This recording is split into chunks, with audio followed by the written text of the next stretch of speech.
Hello மக்களே, இன்றைக்கி தான் டேட் என்ன போஸ்டிங் வீடியோ நம்ம பேஜில். என் வாய்ஸை கேட்குறப்பே தெரிஞ்சிருக்கும் எம்ஜிஎம்மோட எஃபெக்ட்டு.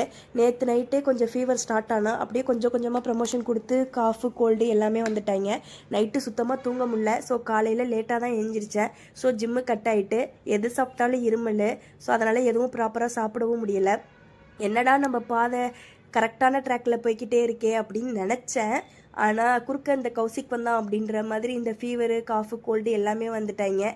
என்னை டோட்டலாக கவுத்து போட்டாங்க மக்களே. ஸோ அதனால் எதுவுமே இன்றைக்கி ப்ராப்பராக பண்ண முடியல. பட் இன்றைக்கி நான் ஒரு விஷயம் உங்கள்கிட்ட ஷேர் பண்ணணும்னு ஆசைப்பட்டேன். என்னென்னா, மேனிஃபெஸ்டேஷனில் யார் யாருக்கெல்லாம் நம்பிக்கை இருக்குதுன்னு தெரில. எனக்கு அதில் ரொம்பவே நம்பிக்கை இருக்குது. ப்ரீவியஸாக எனக்கும் ரொம்ப அதில் பெருசாக நம்பிக்கைலாம் கிடையாது. அந்த டைமில் நான் மோஸ்ட்லி நெகட்டிவாக தான் யோசிப்பேன். என்னை சுற்றியும் நெகட்டிவாக மட்டும்தான் நடக்கும். இது நமக்கு நடக்குமா, இதை பண்ணால் நமக்கு நெகட்டிவாக ப்ரொஜெக்ட் ஆகிடுச்சுன்னா, இந்த மாதிரியே யோசிப்பேன். அதே மாதிரி என்னை சுற்றியும் நெகட்டிவாக நடந்துச்சு. நான் இதெல்லாம் யோசிக்கிறனாலேயே என்னென்னு தெரியல, என்னோடய இன்ஸ்டா ஃபீட் ஃபுல்லாகவே மேனிஃபெஸ்டேஷன் ரிலேட்டடாகவே வந்துட்டு இருந்துச்சு.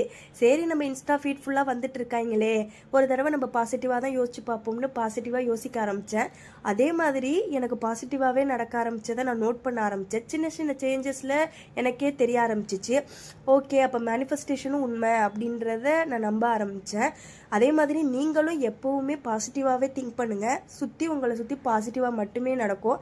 எனக்கு ஒரு விஷயம் நடந்துச்சு, அதை உங்களுக்கு நான் ஃப்யூச்சரில் ஷேர் பண்ணுறேன்.